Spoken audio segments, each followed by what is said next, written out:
You can do great marketing, but if you don't have good branding behind it, that could fail. You don't want to just scrap what you had and say, okay, well, it needs to be something new. You want to do something that takes where you were and brings it to the next step.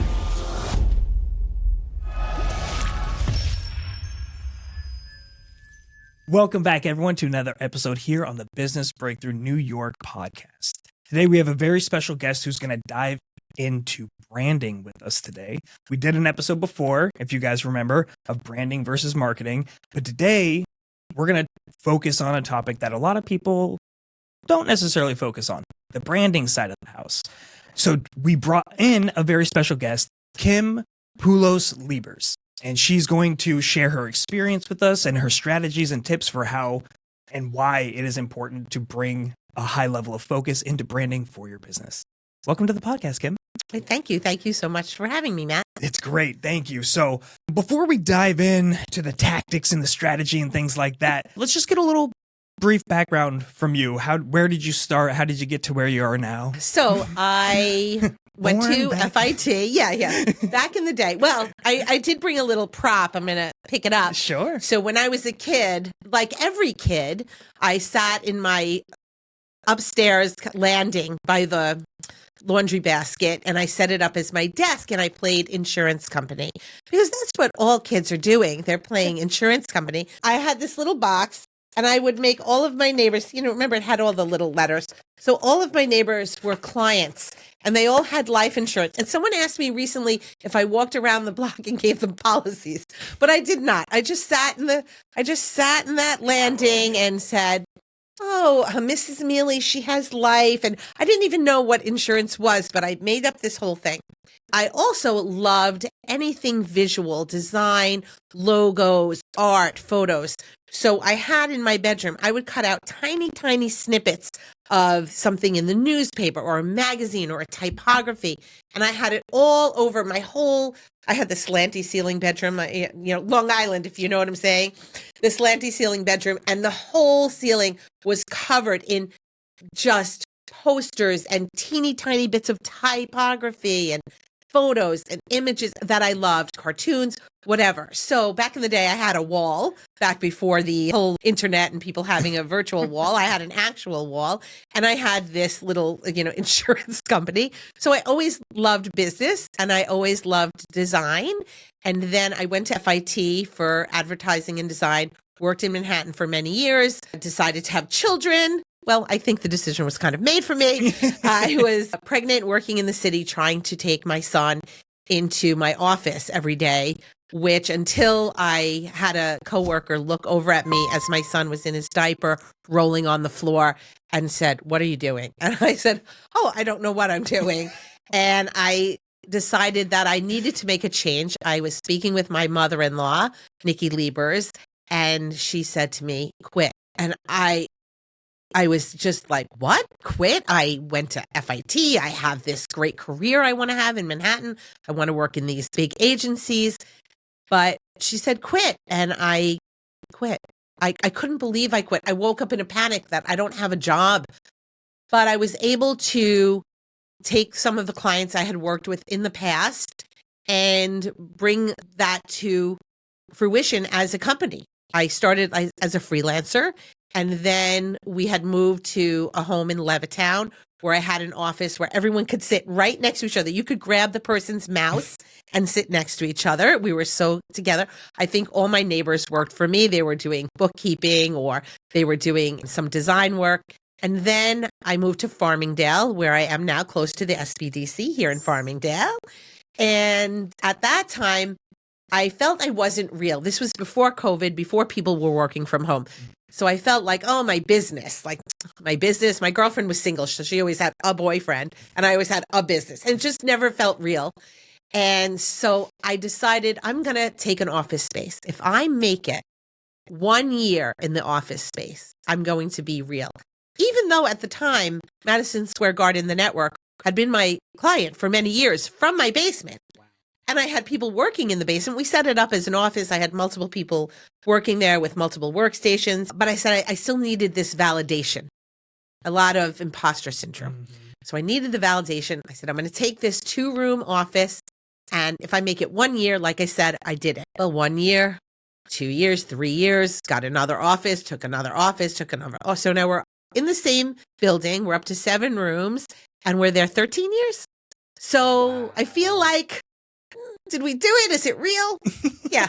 I think we can take the air quotes off now. I think you're So it's real. That's it. and that's an interesting part just about like before you get to like branding and all this stuff, just about business, where everyone thinks that everything's just so calculated and like, okay, I'm going to create my business plan and these are the facts and these are the steps that I'm going to take. And it's just this logical flow. And it's not like, we're humans, we're people. And with that comes inherent emotions and like our perception of ourselves, like you said, you know, oh my gosh, what is it? The imposter syndrome. Exactly right. And so there are different ways to overcome it. And you found a very interesting way to put yourself in a different position and find it. I think that's powerful stuff. You know, real life is in there too. Exactly. Like real life happens. So you might have talking about kids in the office scheme of like, I'm going to start here and I'm going to take that arrow to here. But the reality is like around a few times, under, over. What am I doing? Should I be doing this? Oh my gosh, we're not making it this year. Oh my gosh, we're not making payroll. Oh my gosh, we are making payroll. Well, we got a great client. Oh my gosh, that client is retiring. So it's not this. Right. It's definitely up and down. And, you know, we have a sick kid, a not sick kid, college, high school, all of those things. They all get thrown in and somehow you just have to make it happen and keep positive. So that's what I've been able to do, is look at what's coming next and not focus so much on where we are right now. Where we are right now might be tough, but the sun, as the song says, and I say it to myself all the time, tomorrow the sun will rise. The sun will come up tomorrow. Good old Annie. But it will. The next day, the sun rises again, and you have a new start. So day full of opportunities, just depending on how you seize it. Yeah, no, that's really good. I think it's an important thing for people to reckon with. You know, if they're looking to start their own business and get into the world, that, you know, you think of all the times that you're asking your employer, like, oh, I have this doctor's appointment, I got to go there, and my kids have a soccer game, and I need to go there.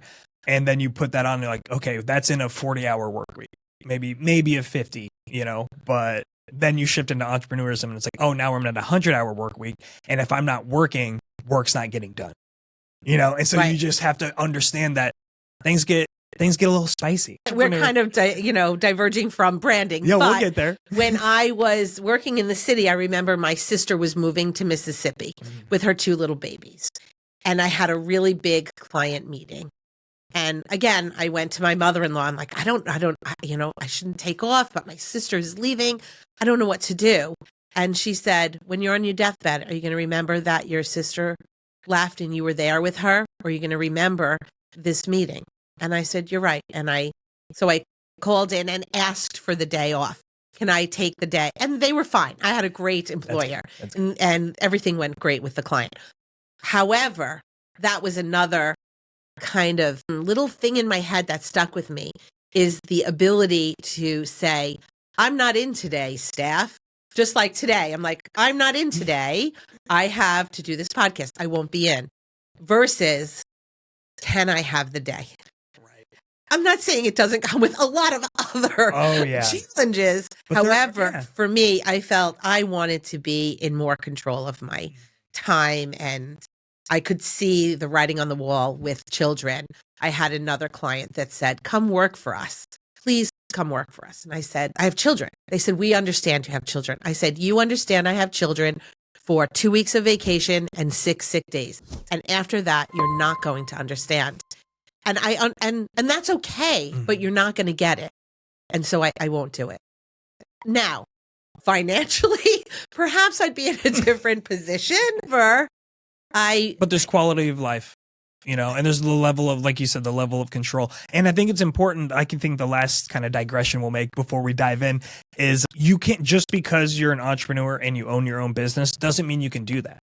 I think it's important of how you structured your business, the people that you brought in to help you to build that team. So that way you can be like, I'm not coming in today. You guys can hold down the fort.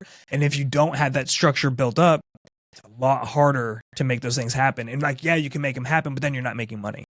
you know? You know, Matt, I know we could do a whole nother podcast on this. Yep. However, there's a grid. I want to say it's Kiyosaki, and there are 4 quadrants. Are you an employee? Are you a business owner? Are you glorified self-employed? And I forget the last quadrant. Maybe? Yeah, entrepreneur could Maybe, be. yeah. Right. So entrepreneur means you have multiple businesses. Glorified self-employed means you have a business, but you don't have any staff. Business owner, in the class that I had gone to, they defined it as you would be able to leave your business for 3 months, step away, and not only would the business function, but it would grow. So that was always my goal. And I can remember dropping my children off at college and calling the office and my staff landing a client. And I said, I'm good. What a feeling. Oh, what a feeling. Yes. And my mother's was very ill. I lost her in June. Joan Poulos. She's an amazing woman.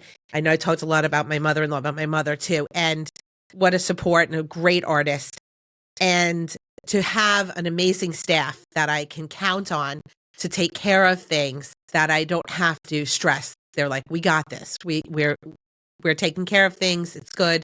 That's a huge, huge relief. So building a quality team is so important. And I try to be very flexible with them. They have a doctor's appointment. They have I can handle taking over some of the I'm not above taking over the minutia. It has to get done. We're all in this together. No diva zone. Over at KGI Design Group, no diva zone. Everyone jumps in and everyone does what they have to do, because as the tide rises, we all rise. That's beautiful. All right, let's do it. Let's dive in. We're going to make this beautiful Olympic dive into branding.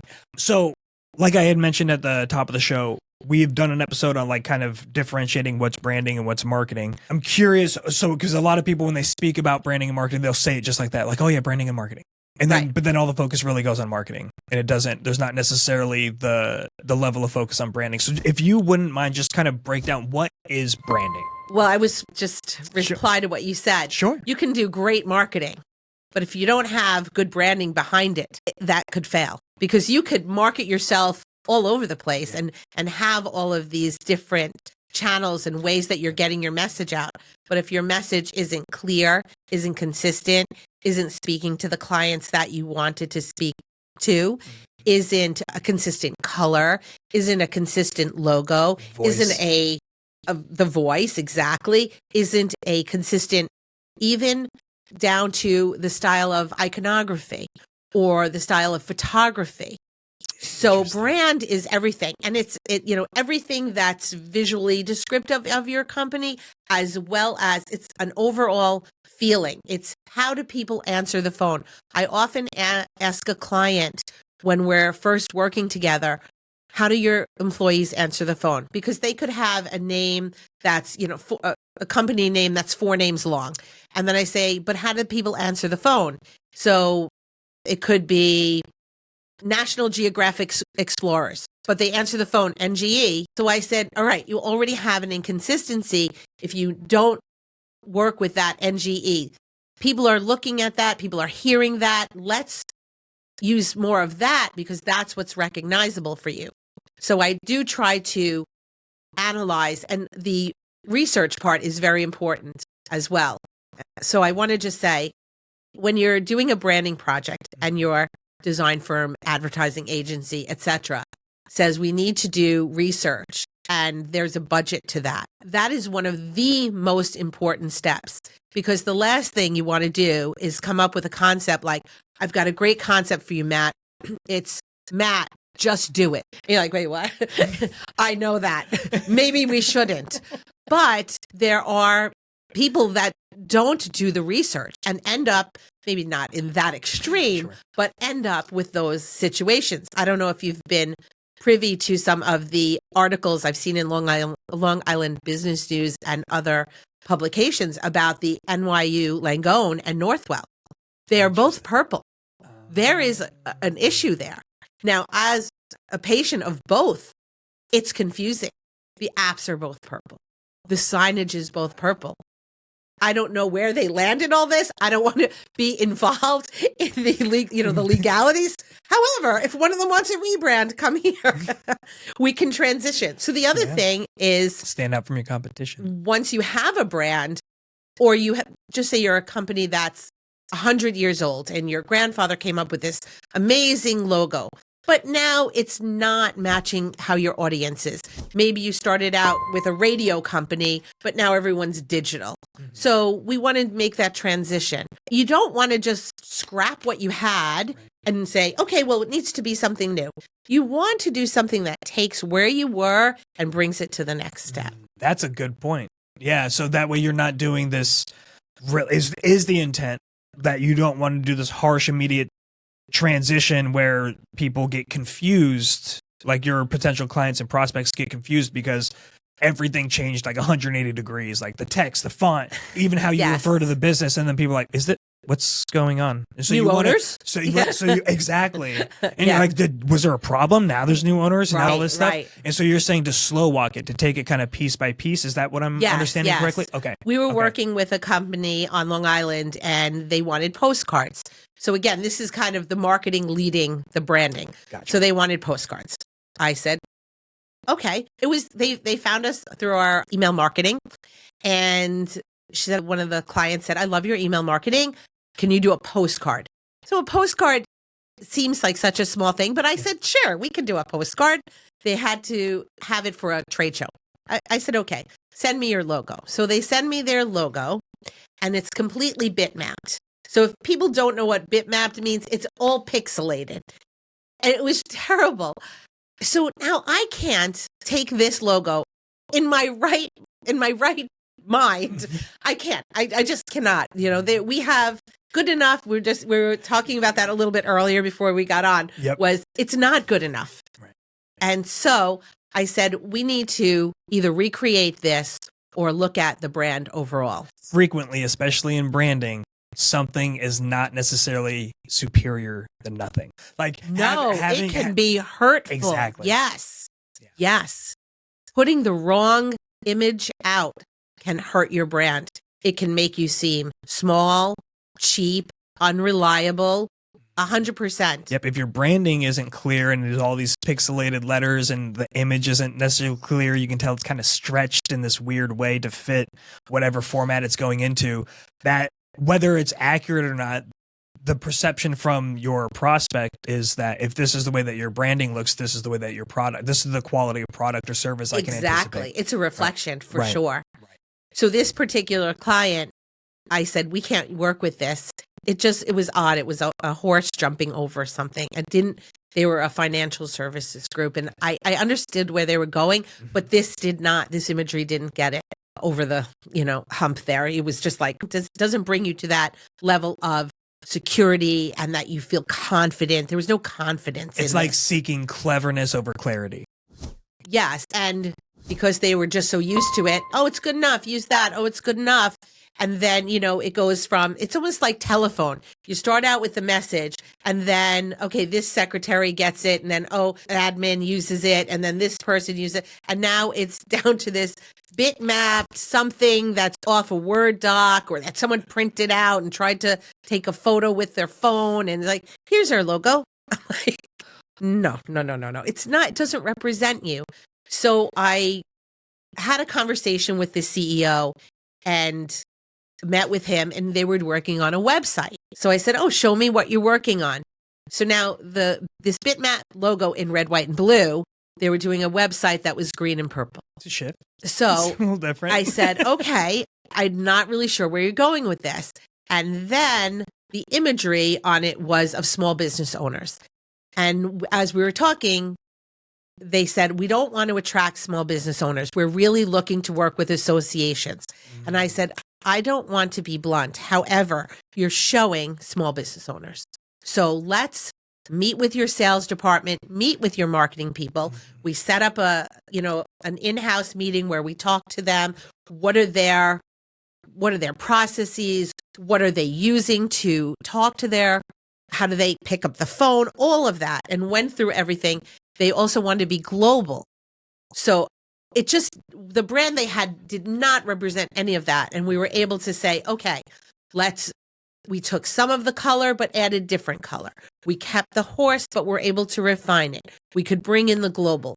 So now they have a much more strong, confident, relatable color scheme that fits their industry and really gets their message across. Also, we worked with their tagline as well to make sure that it represented that. This client of yours is such a beautiful representation of a business overcoming the sunk cost logical fallacy, right? Where people will go in and they start investing. You had an assignment, we discussed this before we got on air. It wasn't good enough. Now I'm getting all mixed. I need to see one of your posters now. But yeah, so it's like you go in and you start spending, it's marketing on a budget. That's what it was. Right. And when you're doing it from a budgetary perspective, you're like, okay, well, we already invested like $10,000, but the $10,000 that was invested in marketing was put in like a little bit random over here, a little bit random over there. We got these pieces. Oh, that's kind of clever and cool. Okay, let's do that too with this horse. Let's shift these colors maybe over here, but it's not changed over there. But they've already sunk $10,000 and they're like, well, I can't not keep going. We've already invested this money there. And sometimes it takes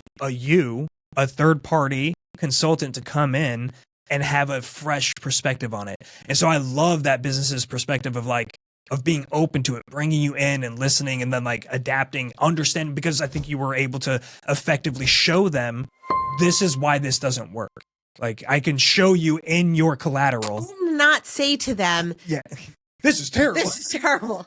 I may have said it. No, but and say to them, like, we're able to see where you're trying to do here. I get it, but it's just not translating. So let us take this and again, not abandon it. Your client base already knows this image of the horse. We can take that.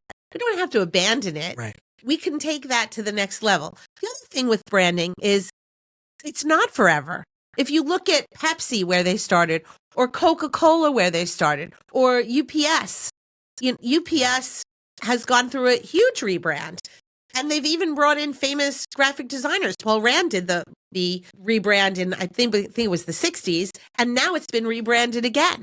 So that's okay. Times change, things change, audiences change. It's important to adapt with the times. Yes. Otherwise, you start to look and feel outdated. But you don't want to, it should be a smooth transition. Get rid of the things that aren't working, focus on the things that are memorable, and take those to the next level. You're talking about sunk costs, and that's a big issue. But another one is ego.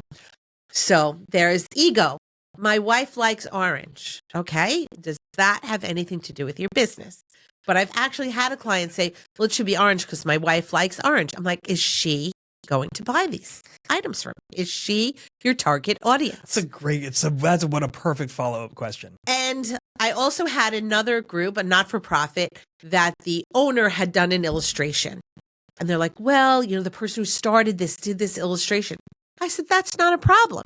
Give me the illustration and let us work that into a more modern way that fits where the not-for-profit is going now and that you could reproduce. So it was a drawing. It was very hard for them to reproduce it. It was very hard for them to print it on hats, on jackets, on collateral. It was difficult. So we wanted to make that into a vector art that they could then use themselves. They could blow it up. They could shrink it down. It would always look good. And it was still based on the founder's art. Initially, yeah. So okay. I'm not, we're not those people. We're not come like, in it's and terrible. throw You're everything doing everything over. Right. I'm like, how can we take that to the next spot? And that seems like the right way to go about it. And this, I think, applies to anybody that's in any sort of like consulting type of service for their own business, is you don't want to go, you're not taking over the business. The business is not yours now. You have to look at how they're operating, what their vision and everything is, and work within these kind of frameworks that they have, and to make that as good as possible to help build that up, not go in and tear it down and be like, this is the structure that I've set up that works for businesses. Take this and do that. The only time we've done something more like that is when two businesses are coming together, creating something new. Like mergers. Yeah. Or a startup, obviously. Sure. No, that makes sense. Yeah, there's a time and a place for everything. Yeah. But if it's just a business that's trying to get there, they've been established, or maybe, I guess that's a good point. I guess I'm curious, what's the kind of variety you've seen? Do you work with a lot of startups, people that are like doors open, pre-venture and getting their branding set up? I would imagine that it's a little bit pricey for a new startup business. Yes, it is. It is, but it doesn't have to be. Right. So we can do, things such as, okay, just a type solution. We're just going to do a type solution. We're not going to come up with an icon or a character, or let's just start with a type solution to get you started. And it can grow into something else. Oh, so that's we can great. do something so there's like like that. a la carte types of services that you provide where it's like, no, let's just take care of this. Just take care of this. Yeah, okay. Or they could say, all right, I already did this on Fiverr. But I will say, and you didn't bring this up, and I did, there are many, many tools that are really good right now and are available for small businesses. And I understand why budgets drive the need for those. It makes a lot of sense. And I think that a smaller business can definitely use those. Even a lot of larger businesses are using those. And I do understand that. It's just that make sure that your brand is consistent. Make sure your messaging is consistent. So you might want to start with a consultant to just get the ball rolling and then do some of the deliverables yourself. Look, everyone uses Canva. I can't sit here and say Canva doesn't exist. Everyone uses Canva. However, what we do for people is we work with their brand and we set up Canva templates. So now they can, it's okay. Go away and do what you need to do. I understand. I'm not here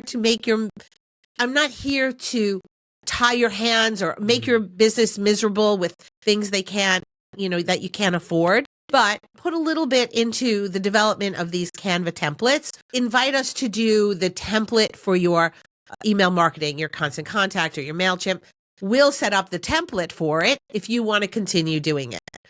But let us do that part. Right. I think that's an important thing for businesses on both sides of this transaction to consider. Again, looking at consulting businesses, I think if I'm to summarize kind of what you said and make it as simple as possible, it's meet people where they are, right? Yes. So if they're operating in Canva, I think it's important for that, if you're coming in as a consultant, to be able to go into Canva where they're at and how they're operating and build tools and solutions and templates like you're talking about for them to be able to use and continue to manipulate for the time to come. And then the same thing on the other side, on the purchasing, the user of the consulting service, to make sure, like you said, if you're going on Fiverr and you're going to use them, but you've been doing all of your work in Canva or elsewhere, how are they going to do it? How are they going to generate it? And like, does that artist have that in their profile? And when you communicate with them, they're like, yeah, no, we could do Canva templates, or no. But it's something that's a good type of question for small business owners to have, or any business owner to have when they're seeking out these types of services. So many people come to us, and I shouldn't say so many, but people have come to us, smaller businesses, and said, oh, well, I could do that. I can make my own website. And I agree. There are a lot of options that you can do that you can make your own website. But, on the flip side, I can paint my own house. I know how to go to Home Depot and get rollers and buy paint and get a long stick, because I'm short, and paint a room. However, I'm the owner of the business. Is my time best spent painting a room? And will I do as good a job? And what's the learning curve of, should I use eggshell or should I use satin, or, and the taping? It's a lot, but I can do it. But at what cost? Whereas if I hire a professional, yes, it might cost a little more money, but they're going to do it. They're going to do it in a time frame, because I'm going to do one wall every week for 4 weeks. And they're going to get it done. It's going to look great. And we walk away. Where the same happens with your website and other marketing initiatives, where people have come to us and they want to do it on their own, and we can set them up for it. But it's not always advisable. I had a client that wanted to do his own photography, which was fine. And I helped him set up a white, a little light box with a white background so that he could do it. But it took so much of his time that he really saw that other areas of his business he wasn't able to focus on. So you just need to balance it. And then there's the concern of having to go back to the consultant anyway. So even if you get the instruction, you kind of get set up, and then you go out and you do it yourself and you're putting it out there and you're not getting the kind of demand generation that you're looking for your business. At what point are you going to be like, well, now I got to go back to that consultant. Like, can you just do this for me? Right. And so you're losing costs, you're losing time, or you're investing almost back into this branding effort, and how much time you've lost in this endeavor as well, only to go back to the consultant at the end of the day. And starting where we started, the marketing arm is very important. You cannot deny that. You could, just like I said, you could do all these marketing channels and have a brand that just doesn't resonate. But on the flip side, you can spend so much on your brand and say, no, I don't need to be on social. I don't need to do any email marketing. I don't need to. And then you're like, well, how is anyone finding your website? Yeah. No, I need this great website. I'm like, do you really? Because how are you driving traffic there? You're exactly. Like, I will build it, they will come. Does not work. I always say your website is kind of like your office or your storefront. So if you walked into Target in the middle of December and they had up bathing suits, you're like, wait, what? And then every time you went in, they still had bathing suits in the winter, the spring, the summer, fall, always the same. You'd be like, what's going on here? I appreciate your consistency, but I don't appreciate your consistency. So, keeping your website fresh, keeping your content fresh, doing blog posts, which I know, I think every business owner we tend to work with is like, oh, I have to write a blog. I'm like, yes, but we can do that with you and for you. And the other thing is that we haven't kind of talked about, because it's not really about branding, but it is reusing your content. I'm working with a client right now, he wanted to do advertising in a high-end magazine. So we did these beautiful ads. They really speak to his client base. They're really going well. But I said, what are you investing all this into the magazine? This needs to be on your social, on your email marketing. We just need to do more with it. Maybe we do banner ads. Let's take this and now run with it. Repeat it. Exactly. And I think that's the thing that people get really caught up on. It's like, I've seen this with business owners where they'll run a marketing campaign. The marketing campaign will perform better than they expected. And then they go, all right, we got to come up with a new, fresh idea for the next marketing campaign. I'm like, if it worked, do it again and see what happens. Like, does it continue to work? Is it starting to drop off? Pay attention to the numbers, but you don't always have to. This goes to your point about like reusing, like pull up your old material. Mm-hmm. And if it worked in the past, it's so crazy. It's like, if you looked at any sports team and like, if they run a play and it goes really well and they're like, we're not going to run that again because we already ran it once. Like, that's a great crazy. Analogy. That's a great analogy. Yes. Like, no, if you're running up the middle and they're letting you get 4 or 5 yards, and we're in NFL season, sorry guys. Yeah, I'm going to keep running. Yeah. If you're going to give it up, I'm going to take it. And so it's the same thing. If people are showing up and that's your marketing and your brand is speaking to people and it's working, like, don't quit. Don't quit. And not everyone saw it on the Tuesday at 3 p.m. when you posted it in November. Yep. And that's the thing about every social media site. It's all current. Everything's all current. Once you post it, an hour goes by, 2 hours goes by, a day goes by, it's done. It's gone forever. Right. And if the people didn't see it then, they didn't see it. And just because you have this great, huge connection list on whatever platform you're using doesn't mean, it's more likely that 50%, if not more, of the people who follow you didn't see it. Yeah. And so you have to be aware of those facts and understand the kind of intricacies of how all the different, not just social media, but all the different marketing channels and how frequency works and how repetition works. Yes, exactly. We recently worked on the campaign for recruiting for the Department of Corrections. So we came up with a campaign based on what we did from our, from the research we were given and the direction. They had a couple of directions that they gave us, and then we came up with how it all fit together. And we were able to do that for this one campaign period. But then there were subsequent campaign periods that it was successful. So why not just kind of just tweak it a little bit, change a little bit of the messaging, but keep the consistent look. So now when people saw it again, they were like, oh, they remembered it. And it just kept it consistent for the year. Yeah. So And you look back on like some of the major, most successful like commercial campaigns. And I mean, look at Progressive now with Flo. How long has Flo been out there doing her thing? Yeah. Right? A long time. You look at the Coke, the Bears, like the polar bears. Right. Every football, Super Bowl, whatever, all the commercials, whenever it was big time, you'd see those polar bears pop up. Right. And every once in a while, I see them again. Budweiser and their horses. Yeah. Right? Like, and these are things are iconic, and it's not like they did it like, that went really good. We're going to go a whole different direction now. Exactly. It's not like all of a sudden they're going to use reindeer. Yeah, you know, it's not, because people be like, wait, what? And sometimes you see brands do that and you're like, I don't get where that was from. And then you can't relate it back. So absolutely. Oh man, I love this stuff. This is so good. All right, so let's put a focus again. A lot of our audience, the people out there that are watching, are in the either I have my own small business and kind of just trying to get the ball rolling, trying to make sure I'm getting a profit, and those people that are sitting in the pre-venture stage where they're planning, they have aspirations. They're like, I think I want to start a small business. I've always wanted to. So I guess where should they start, or what kind of materials should a small business kind of focus on first when it comes to kind of their branding and marketing? Well, one of the things that we've come across is that people have come up to us a little premature. So you want to make sure that you have your LLC or sole proprietorship, whatever it's going to be, your S Corp, have that done. Have a business plan. Know what you're trying to achieve. Know your market.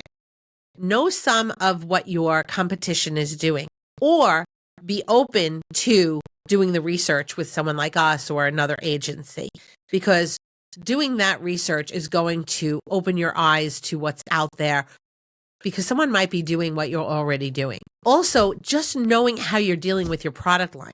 I had a client come to me.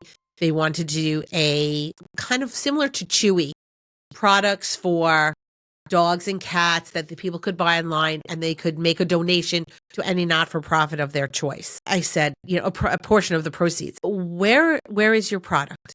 Oh, we don't have it yet. Where are you going to keep it? We don't know. Probably the basement. Do you have a logo? No. Do you have a company name? Yes. So they had a company name. Was it registered or incorporated? No. Have you run your numbers to see how you can really donate this money back? Because Chewy is not doing that. And I imagine if a company like Chewy of their level cannot donate back, there's a reason. Mm-hmm. So let's run your numbers. So have all that settled before you come to me, or come to us to discuss that and do some consulting on that. I'm open for that. I love the ideas. Yeah. Oh my gosh. Yes, when someone comes to me with like a little mustard seed, I love making the giant soil. plant. Let's water that thing. Yes, Give it exactly. sunlight. Exactly. Yes, let's nurture. But there are some steps that they should take before they come. And one of them is going to the SBDC. Took words out of my mouth. I didn't even have to promote it myself. I have used pretty extensively. I work with Lauren Lanakis, and she has, and Christina, oh my gosh. Logia. Christina Logia. Yes, love you, Christina. She helped me a ton, especially with a lot of my imposter stuff. And we did a book series with her, and it was very helpful. So just having that background. The other thing is that I am KGI Design Group is registered KGI Design Group is a registered women-owned business with New York State, New York City, the Port Authority, Nassau, and Suffolk. And then through the Port Authority, we are a DBE, Disadvantaged Business Enterprise. And that's an investment into, a lot of people hear these things and they're like, oh, I want to do that. And then they go and they see the amount of paperwork and everything that's required. That's a true level of investment on your part, whether it be you investing the time to do it yourself or hiring the people that are going to sit there and go through all the paperwork to get it ready and apply it. Because all of these are separate individual applications that have to be like put in, and you have to meet all of their different criteria across the board and everything. And so that says a lot about your investment into like the infrastructure of your business and opening up like additional marketing channels that wouldn't necessarily be as available or as advantageous without those certifications. So that's huge. That's a really big deal. We could have a whole nother podcast on that. I would walk through, because it is daunting, but there are so many resources, though it does open doors. So if you're interested in doing something like that, maybe get that started even before you come to us. It doesn't have to And be. and again, I'll plug the SBDC this time because we too, Lauren specifically is one of the best in the state of all of the small business development centers when it comes to these types of programs. When I was a consultant here with her, I picked up the veteran side of the house, helping with this veteran service, disabled veteran-owned small business certification. So I got a feel for that kind of world and what that's like and everything and how it opens the doors. And so we do, like, that's fundamentally part of what, and this isn't just Farmingdale, wherever you are across the nation. And I know we have listeners a ton in Florida, California, Texas. They're everywhere. And so go there and they're going to have people that are going to be able to help you through these certifications along the way. And not just the certifications, because they renew every 3 years. DBE is every single year. Every year you're sending that paperwork in. So structure. It's important. And it's important to have someone like Lauren or at the SBDC that I can call and say, okay, they're asking for this. What do I do? And, she'll walk me through it. Or even on a contract, I can call her. But in terms of branding, so figuring out if that's advantageous to you as a business owner to have some of those registrations, that's great. So one of the, I'm going to lift up here is, so we often use rack cards. I think for a business owner, this is one of the least expensive ways that you could market is a rack card. You don't need a giant brochure, just something that you can leave that has a little bit, I read a little bit about what we do. We're a visual company, so I want samples of our work. And then I also do a capability statement as a rack card. Now you can have a capability statement, thank you, Matt, that's a little more involved. Tells about your company, tells about the principal offerings, company designations, which is all your NAICS and NIGP codes, industry software, all of that. And then we outline what we've done for private as well as public. But we keep that also in a rack card because the rack card is just a very small, concise way to get information.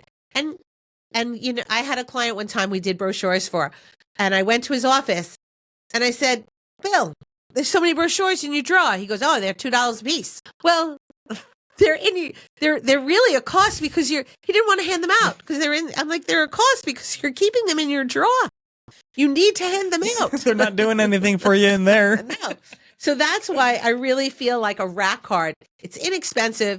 You hand it out. We order them by the thousands and go to networking events. And when you go to a networking event, it was great. We just did a workshop on how as a company, my experience as a WBE and DBE is. And I had someone from Nassau County say, I know when Kim's stuff comes in because I see that purple color.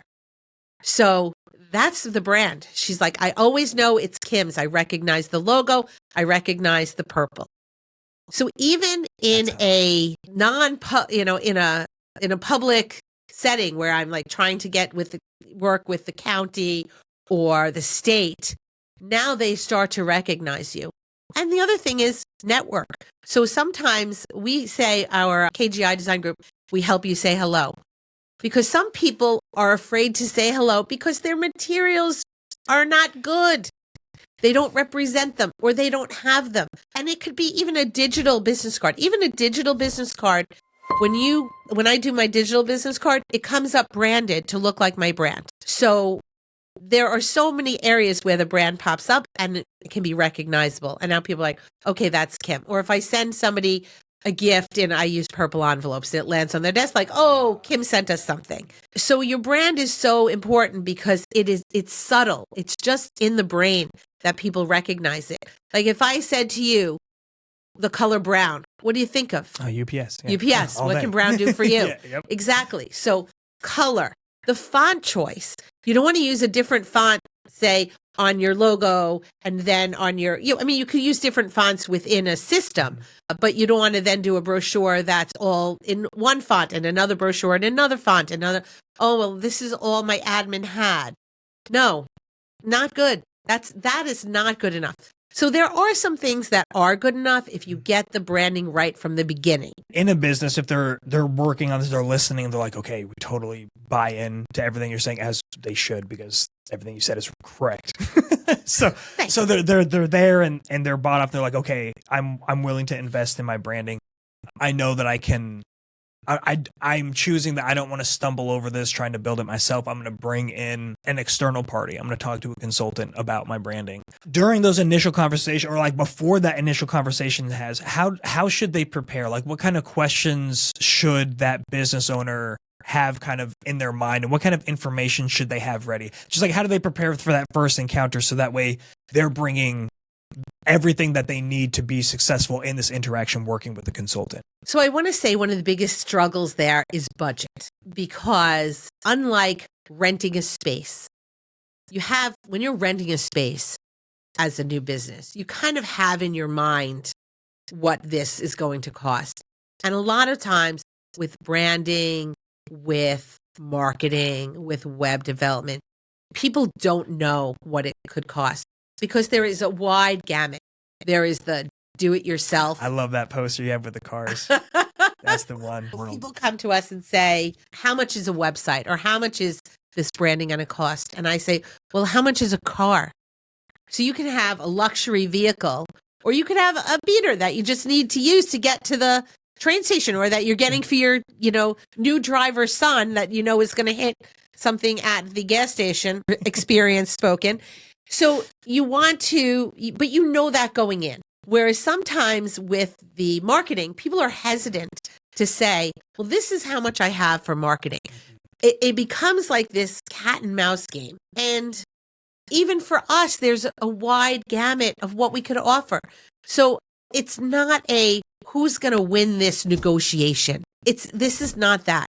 Come to me and say, I have X for branding. And then I can say to you, we can do that, or I can recommend somebody for you, or I can say, perhaps you're not quite ready, or perhaps you need to rethink your budget because that's not realistic.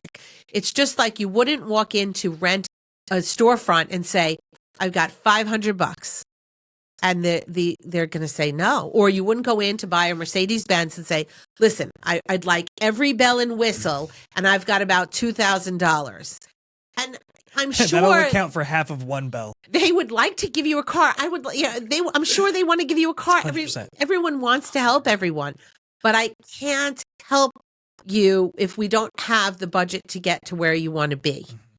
And you can work with someone within their budget once they understand. So I think where you're getting at, or what I'm taking from what you're saying, is going into this conversation, they should have a clear idea of what their budget is. So that way they can have an effective conversation about what's possible and what's not possible. I think that they should realistically have budgeted a few $1,000s. Gotcha. I think that to go in under $3,000 is probably going to be very difficult to get things done, to get things started, get a logo done, get something laid out, get a rack card printed. And so when it comes to those things and like having them develop, do you think it's beneficial for them?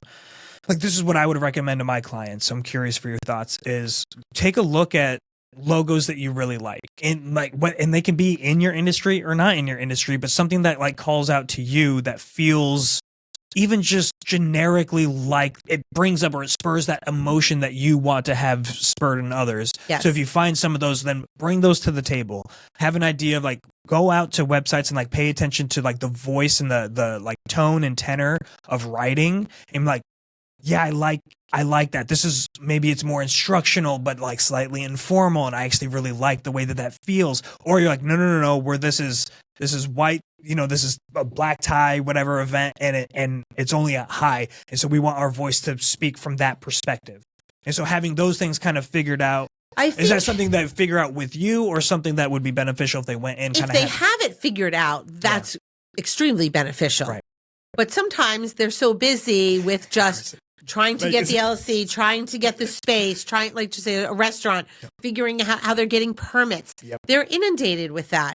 Again, they could probably paint their own space. They could do their own brand. They could do their own research, but they could also come to us, and we request either they bring us some research, or that our first step on our small business initiative, which is called Sprout, that they do the research portion first. That is the most important part. And we'll do that. I mean, when I say they do it, with us, that we go together and look at competitors, look at what they're saying. Just do some research on who is your audience? talking about who do you think is going to buy this? Who do you want to market to? Everyone says everyone could buy it. I'm like, okay, we can't market to everyone. So we really need to find that niche where you're going to be most accepted. We're going to build that excitement and that audience. And then from that, other people will be excited to join in because they see how good it is. But so doing that research up front is extremely important.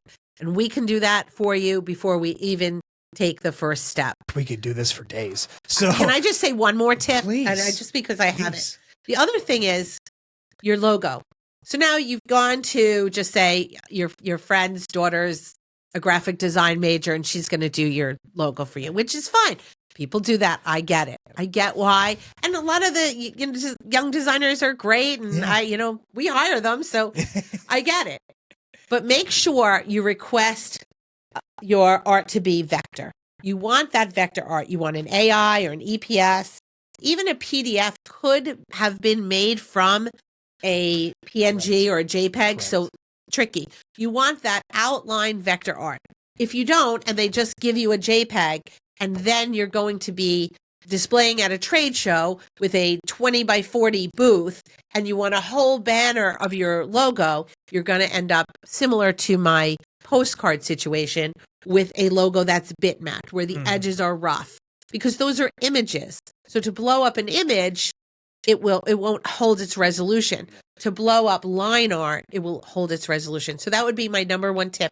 Whoever you go to for your logo, your artwork, that was a fun get learning the experience. Vector. That was a fun The learning vector. experience Vector, for me. vector. Yeah, vector. Yeah, those vector files. And you'll even see that on places like Fiverr, where they'll say that we can produce JPEG, PNG, TIFF, and all these things. And if you're not really that experienced in the graphic design space, which no one really expects you to be, but you go in there and you're like, oh, okay, well, JPEGs sound good. I need an image. That's what I'm looking for. And then you take it and you try to manipulate it to go into different formats, whether it be a small, like on a letterhead, on an invoice, or it goes on, a rectangular banner, just like you're talking about, all these different things. And you're like, I can't.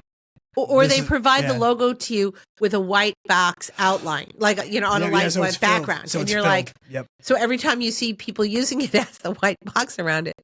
Yeah, so that's the other part about vector files. Again, they're .ai, .eps, right.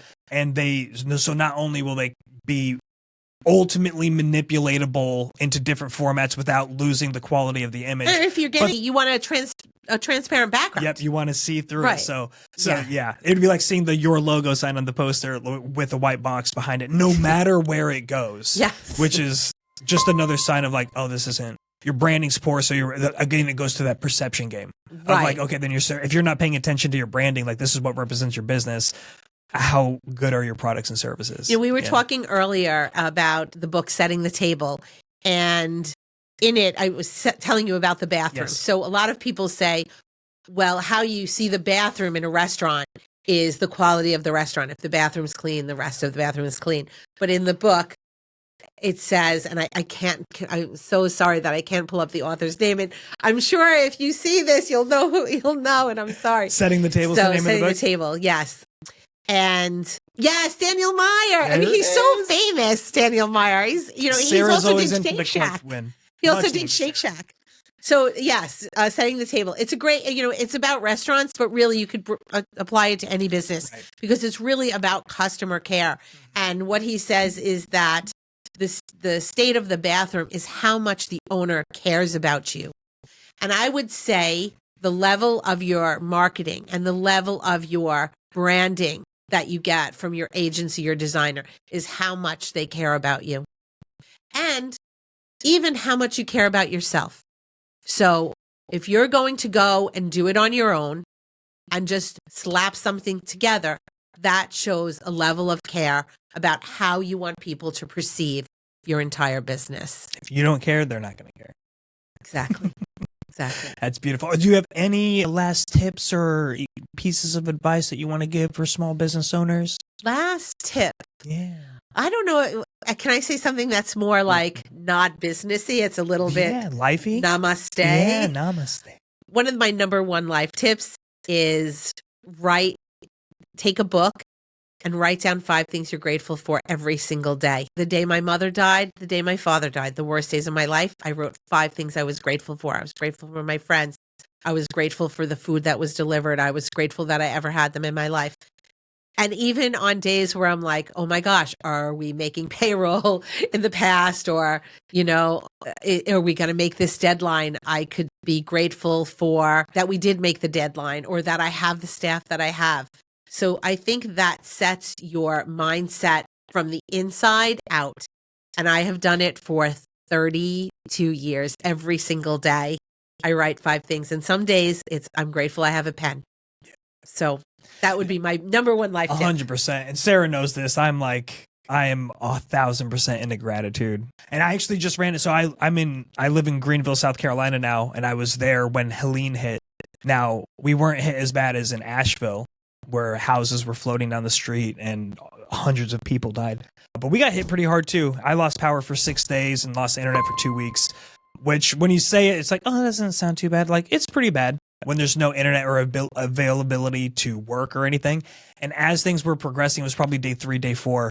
And I just felt this, like, every little thing was starting to perturb me, like, more and more and more. And like other things that were not even related, like just the way that people were in traffic, which is, I'm well convinced that everywhere people suck at driving. I've been to too many states, right? And I'm one of them sometimes, and I fully acknowledge that. There are times when I'm that bad driver.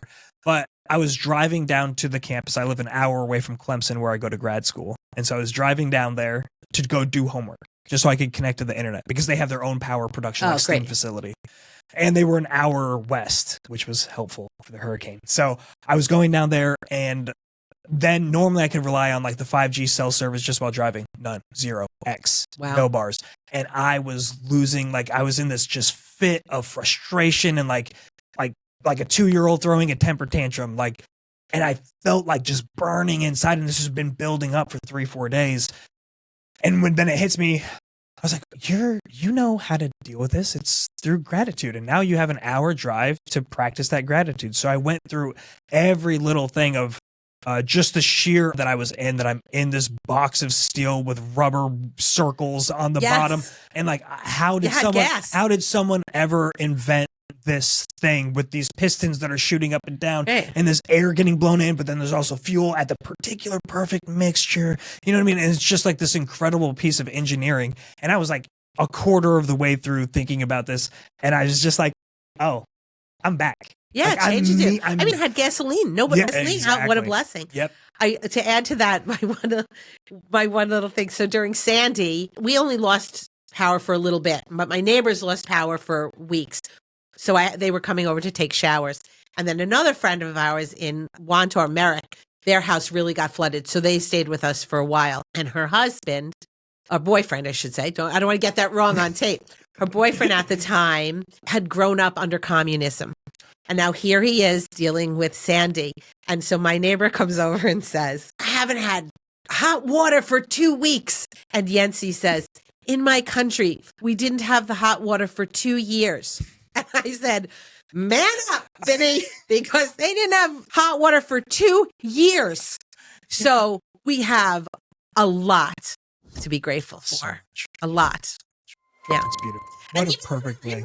Tonight I'll write that I'm grateful that you invited me here today. Thank you. I'll put it in mind that I'm grateful that you are in this episode, and such good information. And could not end a podcast in a better way than on a note of gratitude. So Agreed. thank you. Well, thank you.